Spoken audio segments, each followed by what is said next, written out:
This type. Wow. Hold on 1 second here. This type of meeting is a little bit uncommon in terms of the budget development process. I was asked by a commissioner to put on a presentation on district finances and kind of nest it into the budget process. Back in 2021, we had a retreat and we presented a snapshot of district finances and Fire 3 on Kermit onsite alarm, 211-62, 131st Southeast, 377 on Fire 3 Kermit onsite alarm. still working out the kinks. Sounds like a king. I'm not sure where the volume controller is for that. Right, but there should be a volume controller. Anyway. We gave a presentation on district finances, and at the time, Commissioner Berger was new to our team here, the governance board. And he asked me, has the district ever done a cash flow analysis? And I said, that's a great question. We have not, but it's actually on our radar to do. And so during 2021, we presented a look back, a 10-year cash flow analysis. So we're going to share for new commissioners, new employees, new staff, sort of a recap of what we looked at back then, some of the changes and progress that we've made since, and then where we're going. Before we get started, I also want to share with the board, if you feel more comfortable sitting back here and looking at the screen, you can do that. We put you up front today because you do have microphones in front of you. So it's up to you. So feel free to get up and move if you feel like it. These chairs are really nice. You're not the only commissioner that's made that comment. We can see just fine. Well, so one difference before we get started also is that they've actually zoomed in on the big screen because the system's not quite set up yet for us to present to the TVs and the big screen at the same time. So if we're not exactly sure how some of the slides are going to look on there, if you have a hard time seeing, feel free to get up and come sit in the Great. audience. Thank you. Okay. For those that know me, I like to reference quotes quite a bit. This quote, people not only don't know what's happening to them, they don't even know what they don't know. I first heard a version of that quote by a fire chief about 20 plus years ago when I came on board. And the fire chief told me those who don't know that they don't. And I won't tell you who he was talking about at the time. But as I reflect on this quote, I believe it applies to all of us. We all don't know everything about everything. And in our positions, we tend to get focused in on our respective areas and we let somebody else handle that. That's their business. That's their swim lane. And so we have glimpses of what's going on. We make up, ideas and assumptions based off of those small glimpses. I will tell you that applies to me just as much as it applies to anybody else. Even though that I've participated and I worked with Chief Church for many, many years behind the scenes on the budget, I was asked to do various functions and they were limited. So I never really had a holistic view of the budget process. And so when he retired and we assumed the responsibility of the district budget, when we began to see things in a different light. And so I just want to put out there that some of the things that we look at when we go back and look, 10 years past, we're not here to judge the decisions that were made at the time. That's not why we're here. We're looking back to see how the decisions at the time have impacted the challenges that we have today, and can we learn from the past moving forward? That's it. The period that we're going to look at was during the recession and the recovery afterwards. And the district and the governance board made decisions that they felt were in the best interest of the district and the community at the time. And that's fine. Some of those things we can look back on now and say, do we want to repeat that or should we go a different direction? And so those are the kinds of things that we're going to talk about today. A little bit hard to see with the screen there. Go back, please. District finances. So we're going to talk about, we're going to recap the retreat topics. We're going to look at a 10-year analysis, and we've sort of updated that picture. Back in 2021, when we did that, we were looking at 2011 to 2021. Now we're looking at 2013 to 2023. We're going to reflect on some of the progress that we've made on a balanced approach in the last few years. We're going to look at some of the current financial considerations, and then we're going to talk about what the board can expect moving forward with some policy recommendations during this budget process.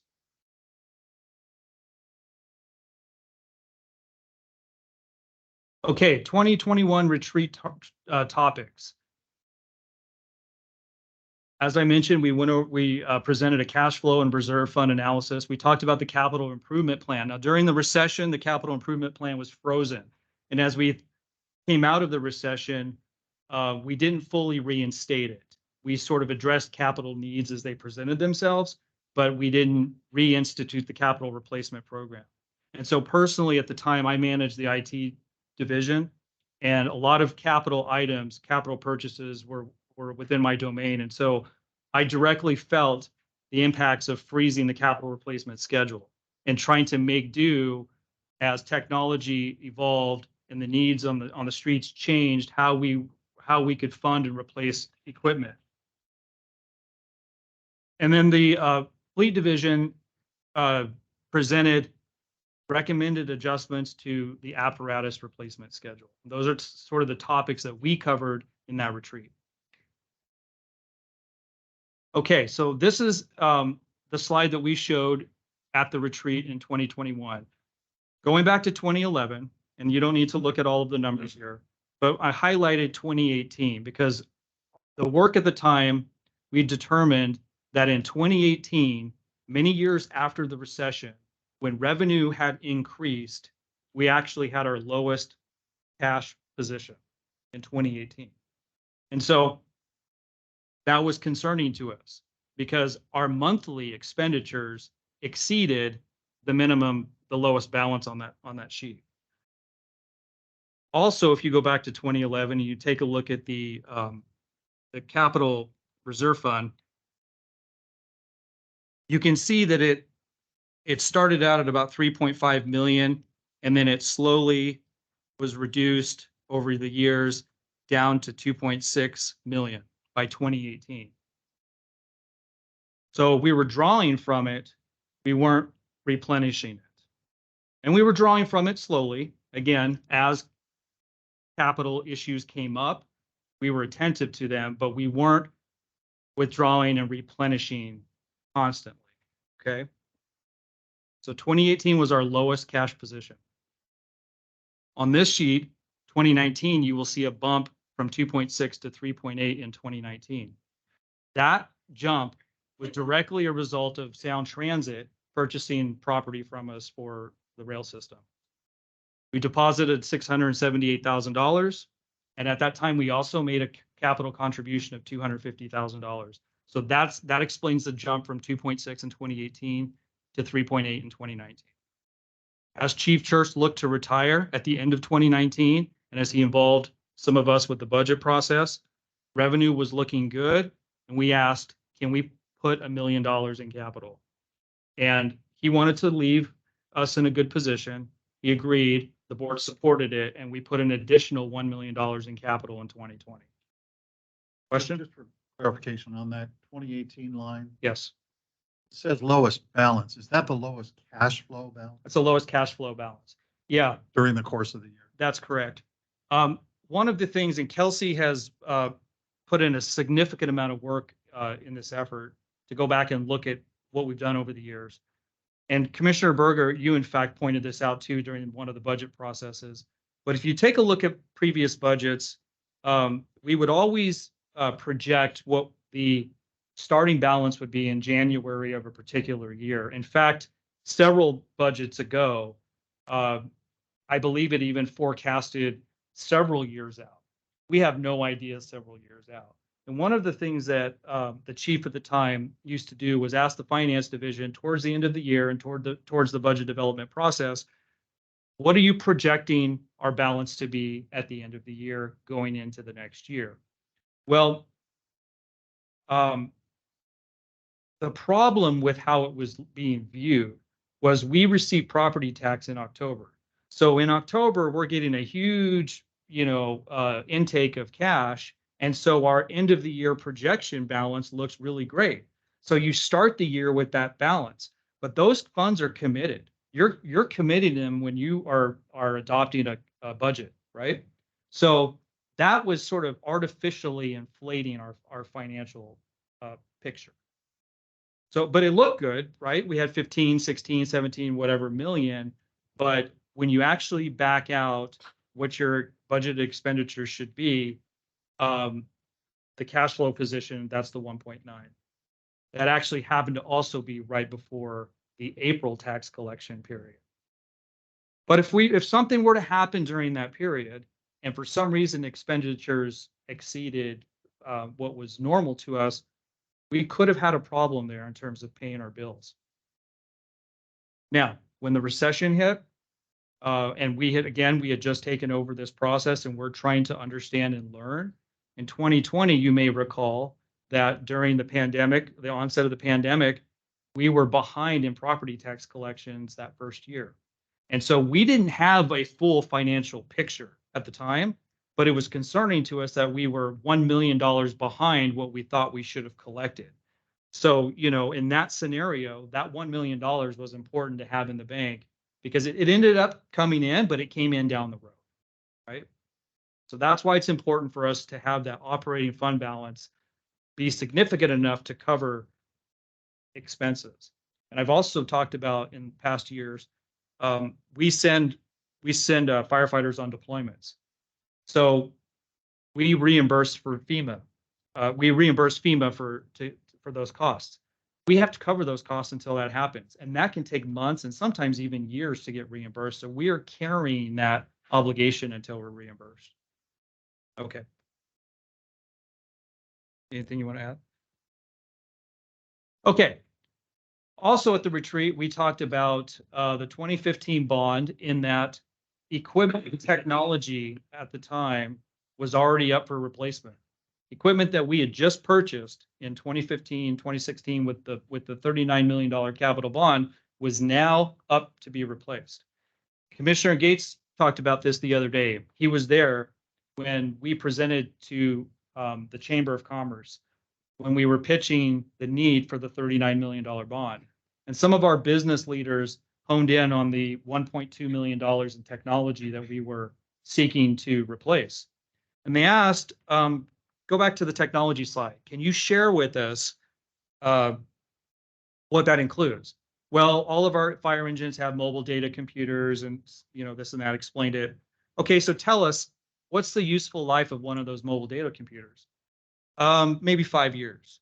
So you want us to buy a mobile data computer, you're going to use it for 5 years and we're going to pay for it for 20?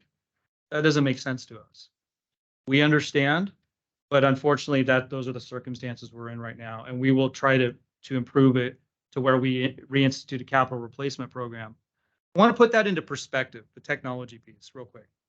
So say you go and buy a laptop and you're going to use that laptop for a few years. Let's say you happen to have a child at the same time. So you're going to use that laptop until that child's in preschool. If you push it, maybe kindergarten.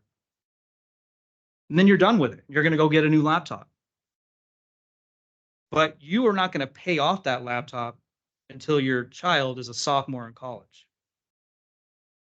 That's not necessarily a sound business decision.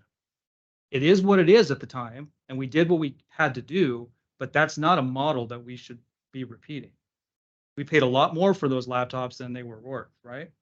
So we highlighted in 2021 that things that we had just replaced were already in need of being replaced again.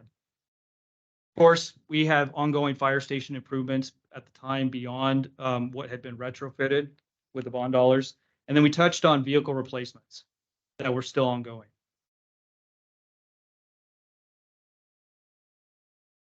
Okay, this is a slide that the Fleet Division at the time, under Assistant Chief Rick Cheney, recommended adjustments to the replacement schedules. So previously, fire engine replacement schedules were 20 years. And back when call volumes were 10,000 or less, you could get 20 years out of a fire engine. That's not our call volume today. You'll see in a slide here in a few minutes that we're approaching 25,000 calls a year. So that wear and tear on our engines means they will not last as long.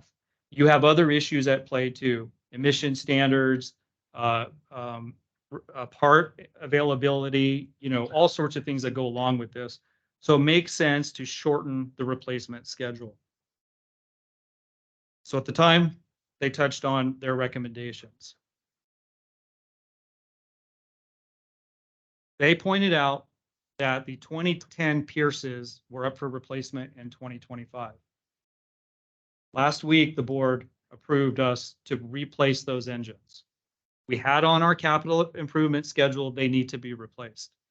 As you now know, we had to initiate the order now due to manufacturing delays. In 2023, those engines are not expected to arrive until 2025. But I want to take this a little step further, because just as I shared about the laptop example of replacing a laptop timely, those 2010 engines were purchased with an LTGO bond at the time. It was an LTGO bond that we paid interest only on for a number of years. We refinanced that bond to get a more favorable rate, but we continue to do interest only. Then in 2015, we packaged that debt up and put it into the overall $39 million bond. So those will be surplused in 2025 if we get our new engines as expected. Those engines will not be paid off until 2035. Not necessarily something we want to repeat. Again, at the time, we did what we needed to do, but we don't want to get into that habit of bonding fire engines that have a limited use that we're paying for years and years and years beyond their useful life. And I believe that the fleet division, they're at a conference right now, but I believe the recommendation is to push the ladder truck out maybe a year, but I'm not clear on that. But that ladder truck is also up for replacement.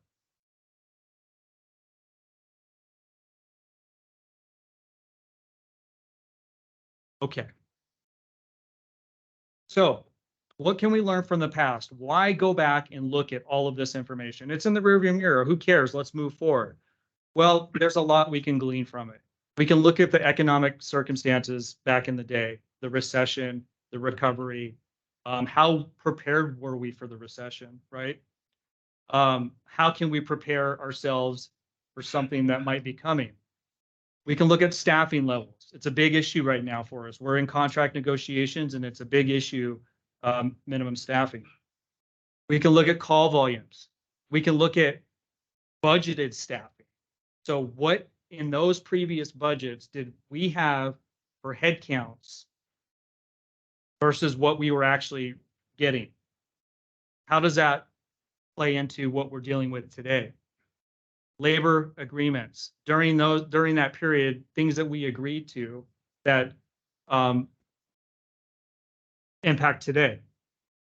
And to look back and provide clarity. So to correct some misunderstandings, we hear all the time the district has saved millions of dollars. We've saved millions of dollars. The data doesn't support that. The fund balance that you will see over that period of time doesn't show that we saved millions of dollars. Now, in the last several years, we have a different approach and we have been saving, but it wasn't during that period of time. And then how can we use this information to approach financial viability? So that pertains to our funding. As you know, we are looking at funding through our strategic bridge plan. What do our reserves need to look like, and what do our capital improvements look like moving forward? I threw this slide in there about 2 hours ago. I was about to leave and pack up my bag, and I got this email from our bond counsel. That email says, "Ghosts of recessions past. Is history repeating itself?" With credit card, auto delinquencies, ticking up banks, tightening their lending standards, pandemic-related excess savings all but gone and still inverted yield curve, a recession seems to be the path of least resistance. So we have to be paying attention to what's going on around us. And when we look at what happened previously, were we prepared for that? We cut spending. We cut headcounts. We didn't dip into reserves in the way that we thought we did. We dipped into the budget, the operating fund balance, and we had voluntary layoffs and incentivized retirements and all the things that happened during that period of time. But we didn't necessarily dip into a rainy day fund and sustain operation levels.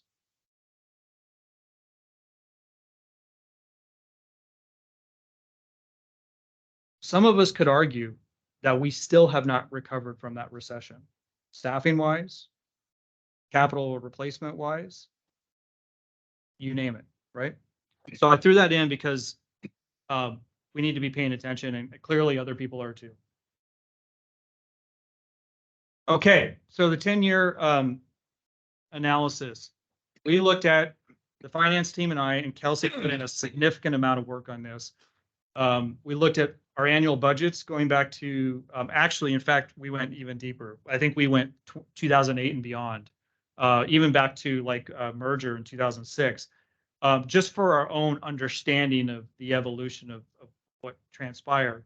But for all intents and purposes, we really honed in on 2013, 10-year review. And that was also the time where we went to 4 platoon. So when you start to look at staffing levels and things like that, it changed when we went to 4 platoon. We looked at revenue and expense reports. We looked at our reserve fund balance history, the elections and the decisions, the lid lifts, the M&Os. Start out with a 3.5 M&O for 4 years, and then go out and renew it, but we renewed it for 2.75. We shaved off $750,000 a year. Why did we do that? Why did we think we could actually slowly eliminate the maintenance and operations levy? Why did we think that we could really live off of $1.50 per thousand when all signs are pointing increased call volume, growing community? The bond, the LTGO bond that the commissioners issued, our credit rating, which Commissioner Gates is, I won't put words in your mouth, but has been very fond of our rating. He knows that rating is directly tied to our reserves and the cash and how we pay our bills. So back in the day, we achieved a AA+ rating because we had fund balances that were equal or equivalent, satisfactory enough to what our budget was during the time. But our budget is double what it was back then.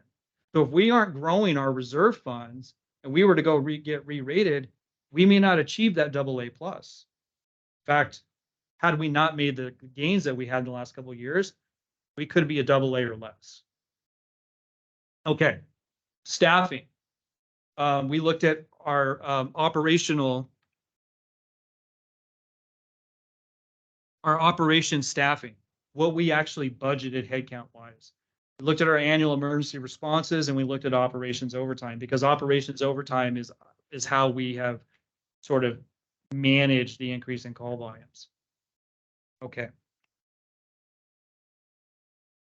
Okay. So one thing that we discovered when we assumed the budget back in 2021 was that the revenue had not been, the miscellaneous revenue, pretty much things that were outside of property tax increases, had stayed flat for many, many years. Not necessarily sure why that was the case, but there was not really a desire or an effort to go and say, how much are we really bringing in on these line items? And so what we determined was we were actually bringing in more revenue than we were stating during the budget process. So nothing necessarily wrong with this. A budget is an estimate, but if you know you're bringing in more money than you are, what can you do with that money? can you hire more people? Can we fund reserve accounts? You know, what can we do with it? Let's be transparent about it. And so Commissioner Fuller has commented several times over the years about the changes we've made to the budget process. This is a holistic view of what we were seeing in single year budgets. Okay. Going back to 2013, the green bars indicate what our budgeted revenue was. The blue line above that is the line that we actually received. So you can see every single year we received more than we anticipated. I've highlighted 2020, 2021, and 2022 because unfortunately, despite our best efforts to start to show things in a different light, the pandemic years really skewed the numbers for us because we budgeted X, but then we're bringing in more, we're spending more, and we're bringing in more with COVID reimbursements. So I just want to highlight that those 3 years there isn't because we were not accounting for revenue. It's because we actually got COVID reimbursements and our revenue went beyond what we expected. So on the same token, the green in this chart shows what we budgeted for expenses. And the red line above it shows what we spent. So just as we were bringing in more money, we also spent more money.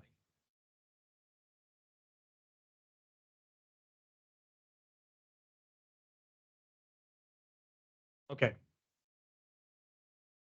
So was that in part because of the disconnect and when we spent money and we got reimbursed from COVID sources, COVID-related sources? Can you go back? Where were they that's in the same year, same budget, fiscal year? Which one are you referring to? Well, 21, for example. Yeah, so COVID expenses in 21, and there's a slide here I'll show in a minute that, you know, we had a lot of firefighters working the COVID vaccination sites. So our expenses were extremely beyond what we budgeted. But on the revenue side, did we get reimbursed? Yes. Same year? We did. We did. A year later. About the same, back to the revenue. Can you go back one more slide there, Don? Yeah, it's very close. But for the most part, it's non-property tax related revenues that's the delta. Yes, for the Bars on the- for the most part. One year actually we brought in like $400,000 more in property tax than we expected. You know, one thing, and this is again the sort of the we figure it out as we go, we learn as we go, we make changes. Commissioner Gates asked during a Finance and Audit Committee meeting, why are we budgeting delinquent taxes? Because all those years we were actually removing 1% from our projected revenue for delinquent taxes. But every year we often get delinquent taxes from previous years coming in. And so as our budget grew, 1% is a significant amount of money, you know, 250,000, 300,000, 350,000. And so Commissioner Gates asked, well, that's a lot of money. Why are we just tossing it out? And that was a great point. And in our budgets, we don't do that anymore. And so our expected revenue is more closely aligned to what we're receiving. Okay. You can't see because of the split in the screen here, but so this actually shows you the dollar amounts. So 2013, 2014, 15, 16, 17, 18, and 19, 6-year snapshot, our budgeted expenses and our actual expenses. And you can see every single year we spent more than we budgeted. Okay. Now let's take a look. Let's switch gears and take a look at emergency responses. 2013, and it's hard to see on the screen. 2013, our firefighters responded to 16,408 calls. You can see the red trend line. We've known every single year call volumes have gone up and up and up and up. And we are projecting by the end of 23 that we will be beyond 25,000 calls a year. Okay. So then what we did was we took a look at our budgeted staffing levels. And this is a particular concern for me because we are trying to provide relief. And we are in negotiations and we understand that staffing is a very important to our members. And this is going back to my first slide on you don't know what you don't know. I was personally conflicted because as we took over the budget and we are adding firefighters to the budget, there is a disconnect for me in that, well, we're adding more firefighters. Why is that not fixing the problem? Didn't understand. We went back and looked, and if you take a look at the call volume and you take a look at the blue line is our firefighter staffing levels each year. And that first line, or that in 2013, we had budgeted in operations 117 firefighters. You can kind of see it bumps up a little bit there, 2014 to 2015. That bump up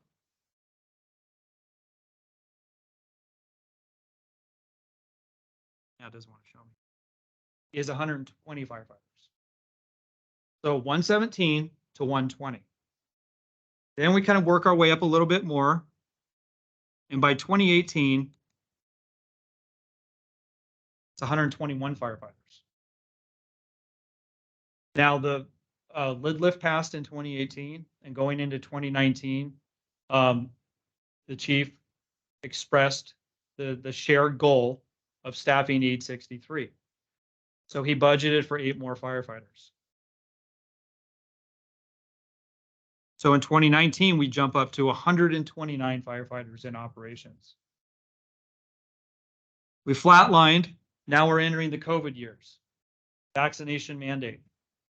Reduction in the workforce again. But despite those impacts, we still continue to budget more and hire more. So now by 2021,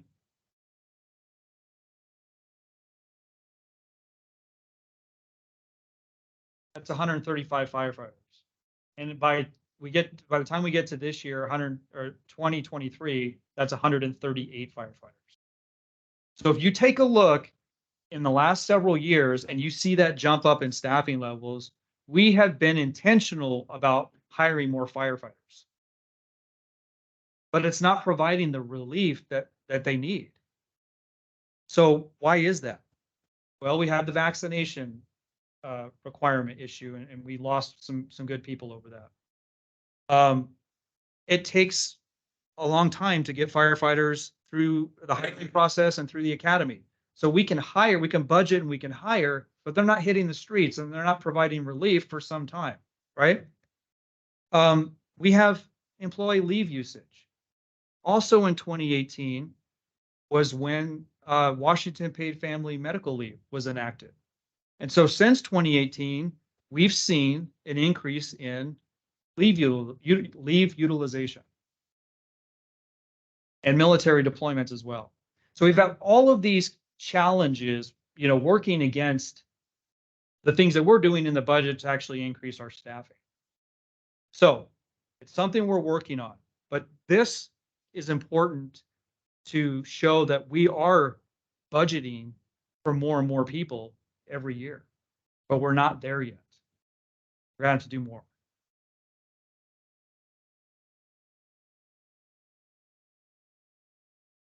So how have we gotten by? Operations overtime pre-pandemic. So the same snapshot of 2013 to 2019. We budgeted in 2013 $663,000 for operations overtime. We spent $932,000. We work our way up over the years, and by 2019, we were over 200% of budget. So this is how we have gotten by with our staffing issues. Is we've funded it with overtime, and that worked for that period of time. Problem now is fatigue is setting in. Call volume is going up, and our firefighters are getting mandatoried in. So there's not too much excitement about this whole overtime issue anymore. So then at what point do we start ratcheting back and saying, okay, well, let's hire more people? Okay. Go ahead. Hard to see on the screen, but in 2021, that was the first real budget that we had assumed. We had felt, given the expenditures in operations overtime, that we needed to start adjusting operations overtime. We needed to get it more closely aligned to what the true need was. And so we increased operations overtime from $1 million to $1.2 million. We also made a significant budget change during this period. Previously, operations overtime, and Chief Crossan knows this, was a roll-up of a bunch of different things. Acting pay, specialty pays, you name it, it was one big roll-up.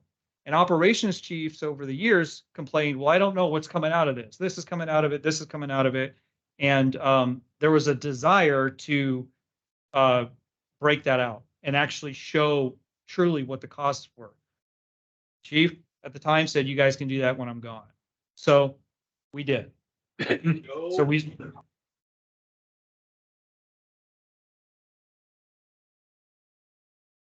Okay.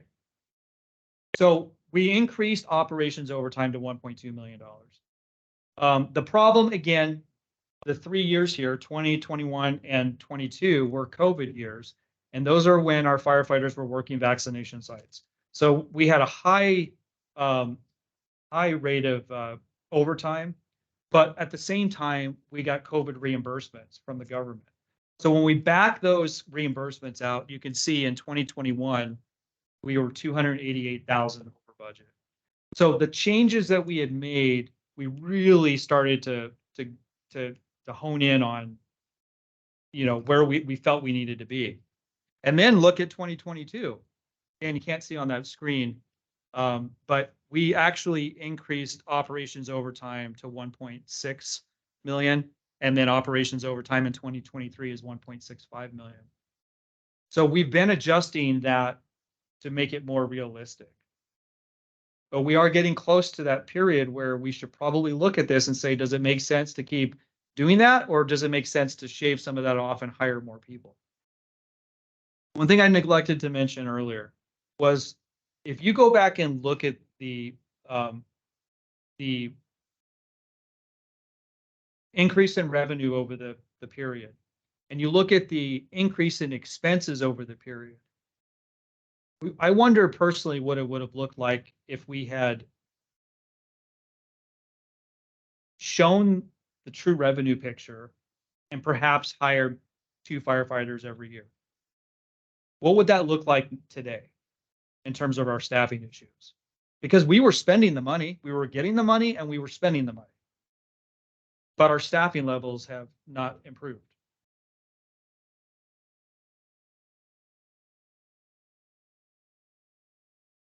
Okay. In 2020, when Chief Pennington took over as the fire chief, he held an all officers meeting, and I had the opportunity to get up there and speak in front of the officers. And I talked about a balanced approach to the budget, and it wasn't presenting a balanced budget, right? Obviously, we seek to do that every year.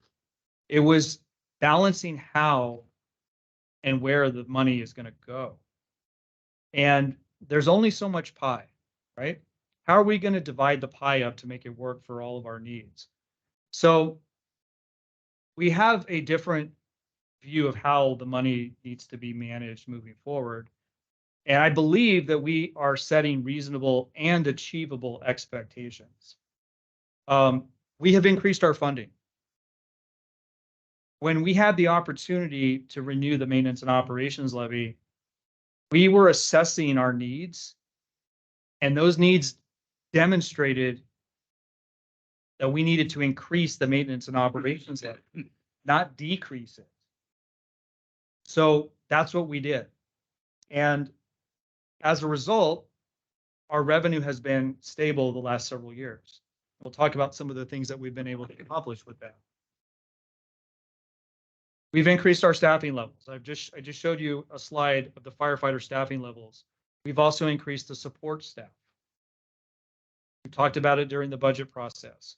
We are trying to get our support divisions to a point where they can actually support our troops effectively.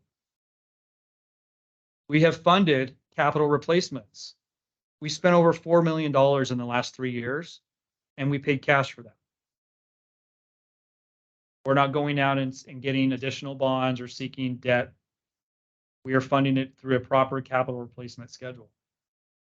We've reserved our contribution. We've made reserve contributions to capital and contingency funds, and we're demonstrating the need. Now, I'll speak for myself, but I will tell you during that period of 2013 to 2019, that was the recession that predated that was traumatic. And there may have been hesitation to truly look at what we needed to do, because what if the rug gets pulled out from under us again? What are we going to do? So during the budget process, it was, I think, well known that there's no money. There's no money, there's no money, there's no money. And so when you hear that every year, you pretty much just say, well, don't ask. And if you don't ask, then you're not putting the work in to demonstrate the need. So you're not necessarily painting an accurate picture of what it takes to run a modern fire district. We're just sort of all putting our heads down and kicking the can down the road. So we're doing things differently these days. You guys know that we have budget workshops, and our members are coming in with some pretty heavy asks. And I smile, not because, for any other reason other than I take joy in the fact that they're actually truly looking at what the needs are and bringing them forward. And then we and you will decide ultimately whether or not that's something we can do. But we're putting it on the table and we're having fruitful conversations about it. So we're demonstrating the need, and we're also learning to respect the budget. Those negative numbers is not good budgeting. Doesn't demonstrate the need, and then we get complacent about, well, we're over budget every year. Well, we're over budget every year. That's not going to set us up for the next storm that's coming. So these are the changes that we're talking about. We go back to the bar graph with the line of staffing increases Don, versus this one? call volume. Yeah. Did you compute, or can you compute, say from 2013 to, I realize COVID years kind of aberration, but say 2013 through 2019, the rate of increase in staffing versus the rate of increase Can you in write that down? I did not compute that, Is there a but correlation? I don't think so. I can compute that. It looks like, it looks to me, just eyeballing those, that staffing levels have gone up at a higher rate. Yes, The staffing. That's- level, that's- say multiple. The staffing level has gone up at a rate over. And call volume. I realize, again, after that, in the COVID years, call volumes went up more significantly, but staffing levels, just pre-COVID. absolutely. But let me highlight something again that I've learned. And that's both operations, staffing, That's and non-operations. no, that's operations. Only operations. Only operations. I'm not, the focus and the concern is the increase in service to the community and how that impacts staffing levels. I do want to point out, though, because this is what you just asked, there's a difference. This is budgeted staffing levels. This is not daily staffing levels because of the issues that I highlighted before. So, I can tell you 138 equals, 34.5 or 34.25 per shift, but that doesn't necessarily mean that we have that many people available every day for that. One thing that Chief Van Valkenburg has brought to the table here is you see that jump right there of 2018 to 2019, hiring 8 firefighters to staff aid 63. It takes more than 8 firefighters to staff aid 63. The staffing factor, Because you have to add overtime. fill factor.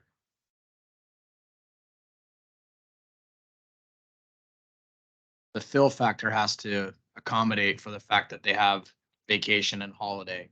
So for every one person on shift, you may end up having to hire 1.4 or 1.8 to always have that position filled.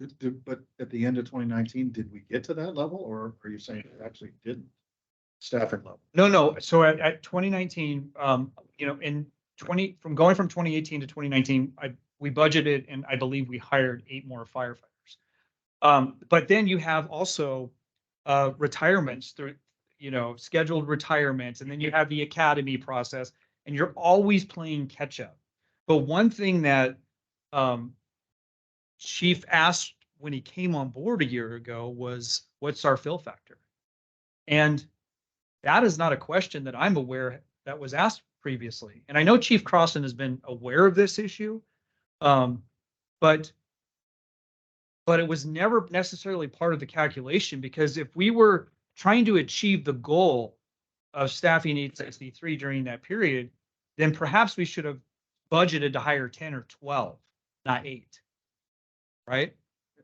That factor is not just planned absences, also unplanned absences. Yes. It can, depending upon how you build the formula. Some departments will take an average of sick leave use and put that in to build the fill factor. Some departments won't. It depends on what methodology you want to use to account for when an employee is not at work. But it increases our overtime obligation as well. When you add people or 24-hour positions, you're also going to have to increase overtime, because assuming the same rate, the need to replace them when they're not there for planned or absences, overtime goes up. Sometimes it depends on qualifications. It depends on what level minimum staffing, what do we staff to, and what is our minimum. The other part of that is in every organization, there's a tipping point that it's cheaper for me to pay overtime than have a full-time employee. And that's the other part of the equation I've asked finance for, is what is our breakover point? At what point should we be hiring an employee, and what point should we be paying overtime? So that we can make a qualified decision and say, no, we shouldn't, or yes, we should. The thing to keep in mind with that factor is that doesn't take into account wear and tear on the firefighter. I mean, you may say it's better to pay overtime 60% of the time than have a full-time employee, but that doesn't take into account how many hours is that firefighter working? Are they getting mandatoried in? How many calls are they going on? What's their rest cycle? What's the wear and tear on their body? So that fill factor, while it is good data, is not the only decision point for deciding how many to hire.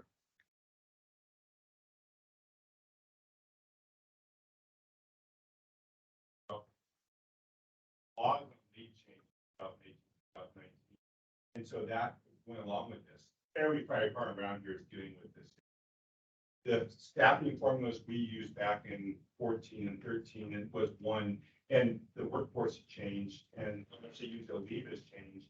And I think that's probably one of our biggest problems too. We're not accounting for that.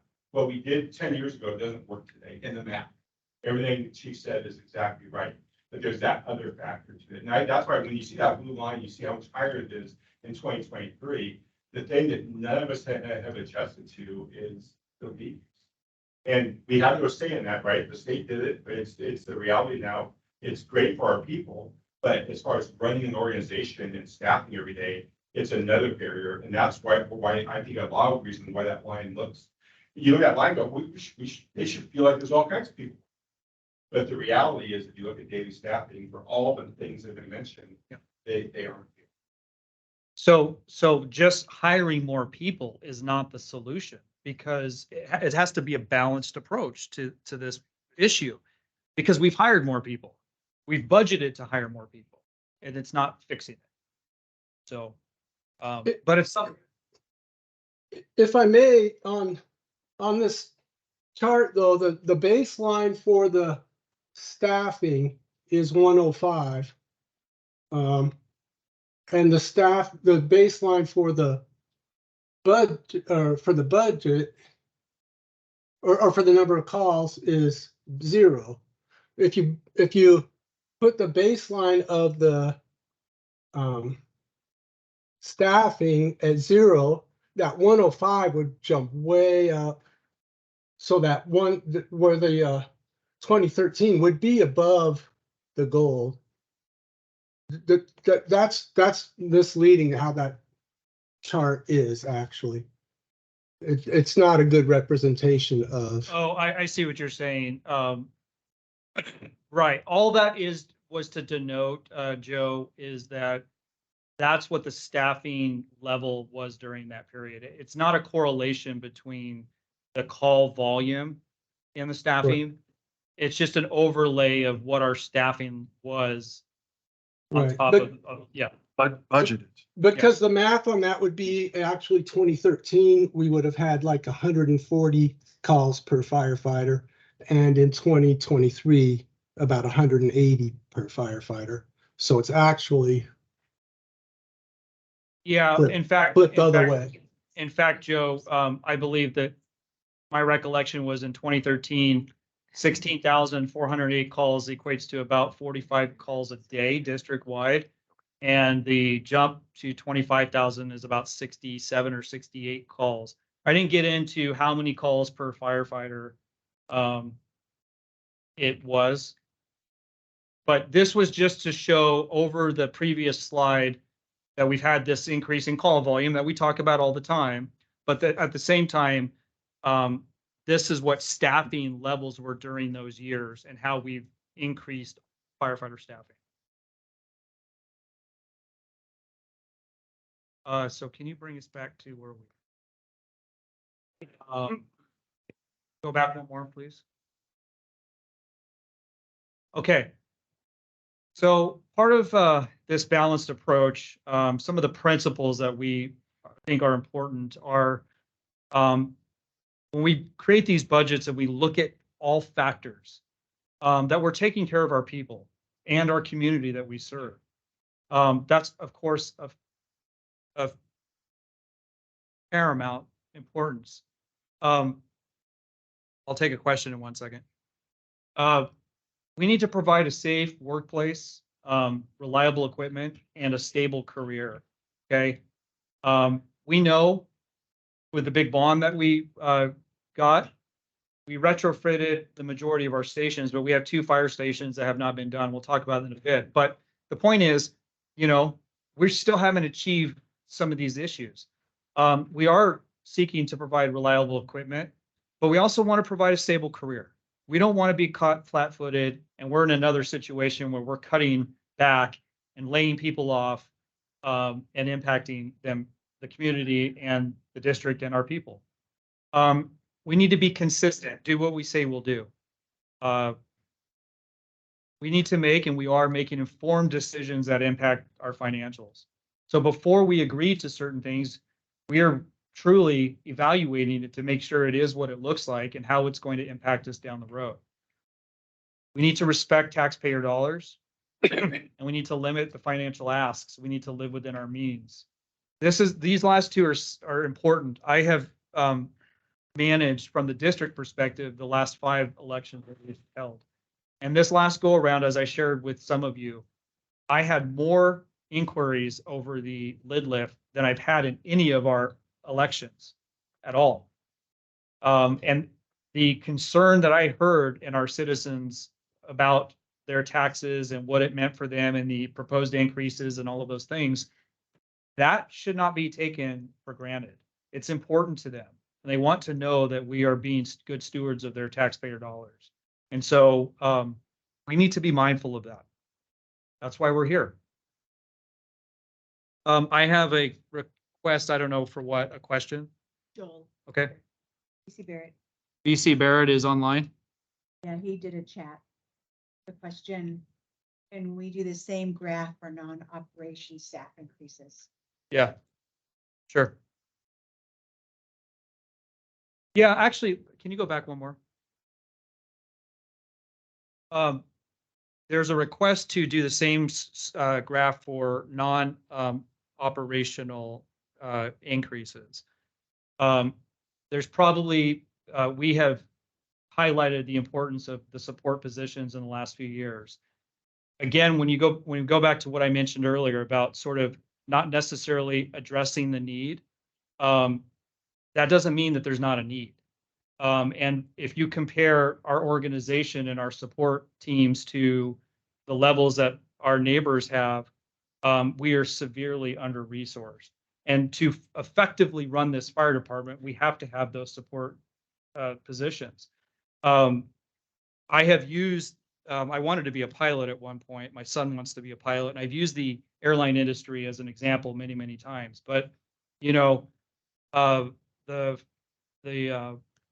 pilots are the heroes. They get you to your destination and back safely.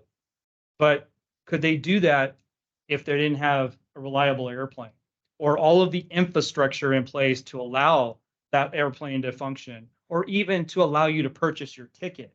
I mean, go down the list, right? So that is one of the concerns over the last 10 years, is that I think that function of the organization was minimized.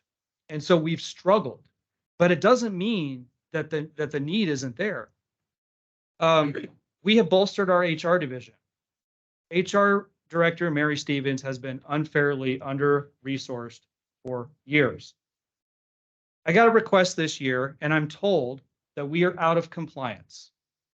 We are out of compliance because we do not have a pumping pod. Have a what? A pumping pod. I said, excuse me?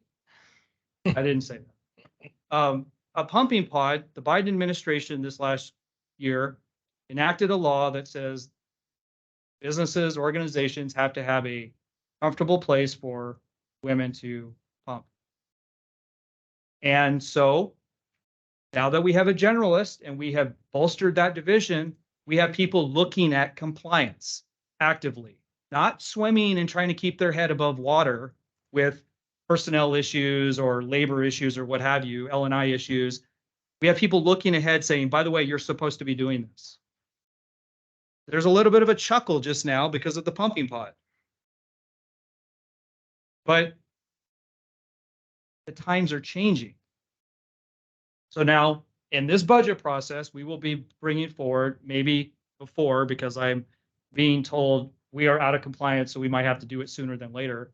We're going to have a place for our employees to do this. Is that per station? No, so firefighters have personal spaces because they have their bunk rooms, but our support staff, there's no safe space, and there are certain requirements that we need to meet. We can't put them in a closet. You know, there has to be power and comfort and air and, you know, other things that are a refrigerator. I mean, there's some things that we have to adhere to. So the point here is, and I use that as an example because there are things that this organization wouldn't even have considered that we have to attend to these days. But that doesn't mean it doesn't exist. So Joel, we will get you, we will present a graph on the increase in support staff. Okay. So Joe, can I speak to that real quick? Sure. Okay, I wasn't saying we got too many. I'm just wondering the growth of our admin versus our growth of operations is what I would really like to see. Yeah. And I'm not saying those positions aren't warranted, right? We need to be comparable to our competitors. Yes. But at the end of this thing, I assume you're going to go for a service benefit charge, which might solve all of this. Yes. So you make a very good point, and I wanted to share. As I'm naturally inquisitive, and so I watched from the sidelines as to how things were managed over the years. And along Joel's BC Barrett's comments, there was a time, and in fact, I saw on the Federal Way Fire Department Facebook page recently, a photo of all of our chief officers lined up at a function in Des Moines. And we had a lot of chiefs. And we also had a lot of support staff. And, you know, at that time, some might have thought we were bloated, and it was after the merger, and, you know, things will have retirements and we'll kind of whittle it down to what it should be. But I personally questioned what changed during that period, because we were dying on the support side and the administrative side. And we have continued to whittle down, whittle down, whittle down. And I did this some years ago, so I'm going to use my memory. But let's say we had at one point 28 and a half positions on the civilian side. When I did the analysis, we were down to like 21. So we had lost 7 or 8 positions. The bottom of the recession. No, it was I think I did this probably 2015, 2016. What was the consequence? No, yes and no. It was costs increased during that period of time. Salaries went up during that period of time. So we weren't able to afford as many people as we had previously when wages were lower. And that's across all functions of salaries. I'm not pinpointing one group of people. What I determined at that time was we couldn't afford as many people because wages had gone up significantly. And revenue had not increased at the level to continue to sustain that. So we increased salaries, but our headcount went down.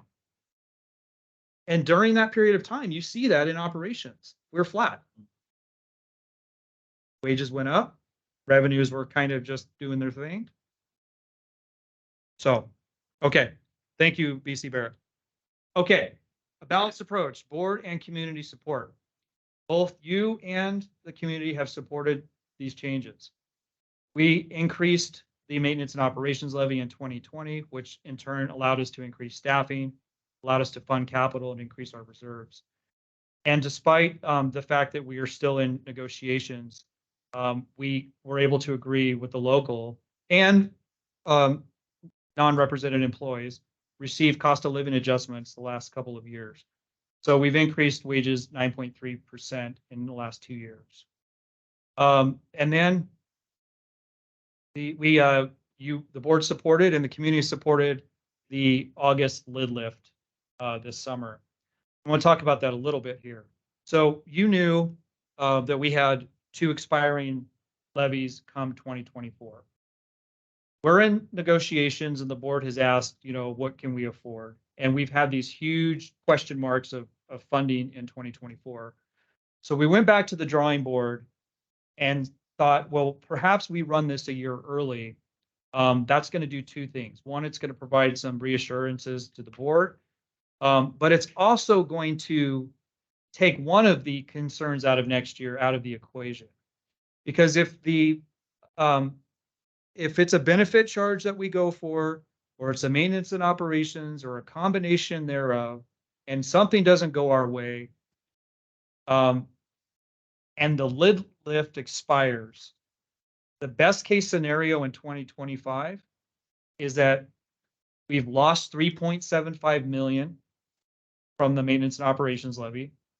And in 2025, we are limited to a 1% increase in property tax revenue. That is not a good situation for us. So by running the lid lift 1 year early, we capture some of the increases in property valuation, but it's not so much about the money right now. It's that we have at least secured something after 24 going into 25. Okay. And Joe, that Go back. continues, if we were to do the benefit service charge, that would continue for the $1, right? Yeah, That so lid lift affects the base. 50 cents goes. Yeah, so but the lid lift, no, so to answer, if you're asking, will the lid lift that we just ran still be in place? If we pass a benefit charge? No. The $1.50 and the dollar are two different issues. We asked legal this when we floated the idea of running the lid lift early. You essentially reset and now you're at that dollar rate. And if property values do increase, the same erosion that occurs with $1.50 will occur on the dollar. The difference that some of the organizations that have the benefit charge do is instead of going back out and asking the voters to raise the lid, lift the lid, they use the benefit charge to account for the decreases in the dollar. And you can do that up to a point. And there's a fine line because the benefit charge can be 60% of your operating budget. And so most agencies that I've spoken to like to keep it around the 40% range. Because if you start overutilizing that ability to make up for the loss in the dollar, then you're going to start to encroach that 60%. And now you got an issue on your hands.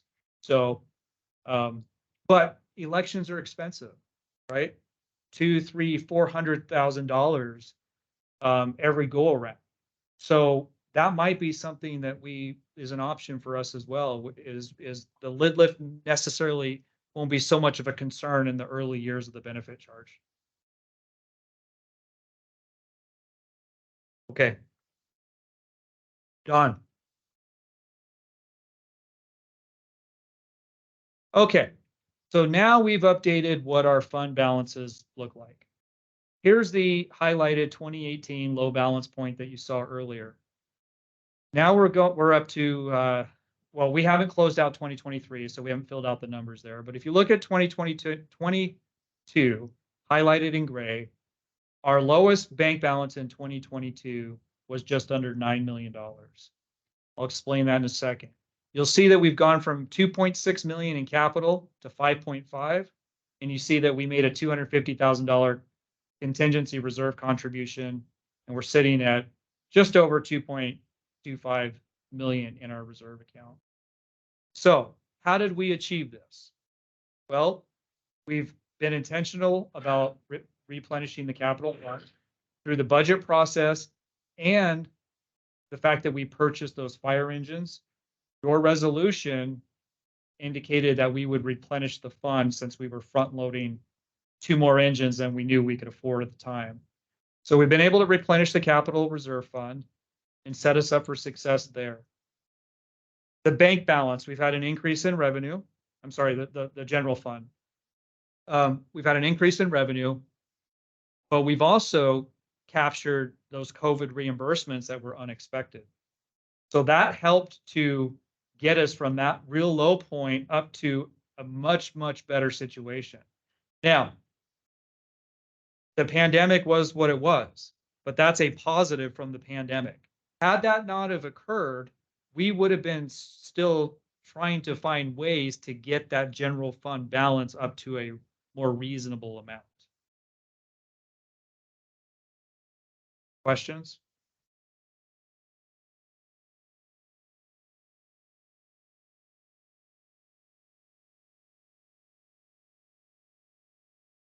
So how much is too much? Kelsey's going to talk a little bit here about some of the reserve recommendations that we have. But part of the concern here is that capital was frozen for so long, and a lot of things that were purchased under the bond money, we are still working through what the real needs are. Clearly and obviously, we have big picture stuff like big ticket items, fire engines, ladder trucks, this and that. But we also have 2 fire stations that have not been seismic retrofitted. And so, you know that we are seeking to sell the property and use those proceeds to, again, limit the ask from the public and fund some of our significant capital improvement projects. But what's to say that the proceeds from those sales or that sale will be sufficient to meet our needs? we may be in a situation where we're gonna have to dip a little bit into reserves, capital, et cetera, to make ends meet. So, we see it as a far better for us to have the money in the bank to be able to make those decisions as opposed to not having the money in the bank and then having to do what we did before, which is issue debt without a plan to pay it off.